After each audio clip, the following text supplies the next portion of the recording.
Hello, good evening children. Now again we are with the third part in continuation with the yesterday's video, that is nutrition in plants. Earlier I told you that plants, they are on the basis of nutrition, they are being divided in two categories, autotrophs and heterotrophs. In the autotroph category, there are only the green plants. But there is one more important point that we missed yesterday that we'll be taking in detail today, that is algae. You would have seen slimy bodies. This is green plant algae over here I've written. What is algae? Wherever the water bodies are there, say your tanks are there, some moist wall is there, you would have seen some slimy substance growing onto it. That slimy substance, mucilaginous mass, on which if your by mistake if your foot falls onto it, that you are always you just fall onto that because it's quite slippery. That is algae. Green color, black color, varied colored algae you can see here and there. One of the algae that is red in color, so there is a Red Sea. You would have heard the name of Red Sea in geography. Red Sea got its name from the red algae, as more and more of red algae is growing in that water body, and that is by that it got its name Red Sea. Now algae, if in photosynthesis 10% energy is being utilized in the process of photosynthesis, 9% algae utilizes. Why?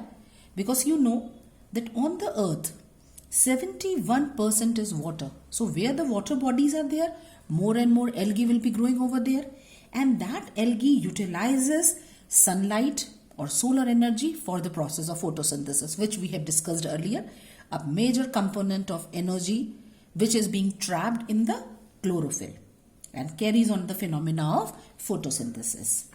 Now, what is the study of algae called?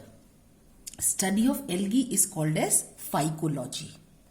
And when we study algae, we study fungus also. Why do we take them together? In senior classes, when you come in the BSc level, then you will be finding there is a different book for algae, one book for bacteria, for viruses, fungus, there are different books. So algae is a green color plant and fungus is a non-green plant. So we comparatively study both of them. Now fungus, we have yesterday also taken up. Fungus comes in the category of saprophytic plant, that is rotten. Study of fungus, that's called as mycology.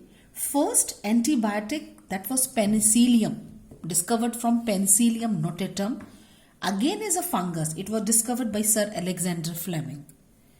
So now fungus, it is a non-green plant. Even then it is growing on the saprotroph. We have some useful aspect out of it, both algae and fungus. Then we yesterday also we took one thing that is called a symbiotic. We have studied. Now what is the importance of symbiotic? This symbiotic process is of a very importance to farmers, because what happened when on a field we grow cereals and cereals, after some time the fertility of the soil is lost. So the bacterium which we have taken earlier also, that is Rhizobium bacterium. What does that Rhizobium bacterium does? It is found in the root nodules of leguminous plant, जिनको हम दालें कहते हैं, pulses कहते हैं. In the root nodules, what do? They get a house to live in. And on the contrary, how do they help the soil and the plant? They help the soil and the plant by fixing free atmospheric nitrogen in the form of nitrates and nitrites, thereby increasing the fertility of the soil. So on the same field, you grow cereal also, then you grow side by side, you grow pulse also. So what happens? You get two crops from the same field. One factor. Secondly, the farmer will be benefited because cereals have some other cost, and you know very much aware of that pulses are costlier than cereals. So he get a better return from the same field by growing two crops, three crops, and moreover the fertility of the soil is being restored, because the fertility which is being fertilizers, nutrients which are taken by the cereals are being restored by the growth of the leguminous plant side by side into the ground. Moreover, this phenomena is also being practiced as crop rotation. One year we grow cereals, another year we grow pulses. So by that we carry on the fertility of the soil, restoring it again and again, regenerating it. So more fertilizers are not being added to the ground. There is one more utilization. When we add fertilizers, whatever the fertilizers we are adding, we add NPK. Now what is NPK? N is nitrogen, P is phosphorus and K is potassium. These are the main component when we add inorganic fertilizers to the ground.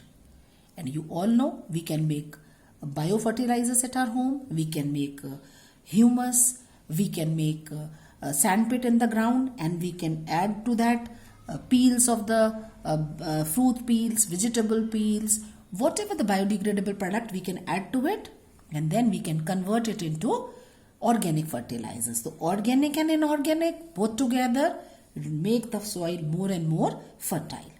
One more thing, this is again a symbiotic example in the plant body. Now I will just be discussing one more point, an example of symbiotic association in animals. You would have commonly seen whenever you are going by the train or by any vehicle through the large fields, you would have seen a bird sitting on the body of buffalo. That bird is called as egret. Now what does the egret do? They again are in the symbiotic association. Sym means both, bio means living, where both the partners are benefiting each other.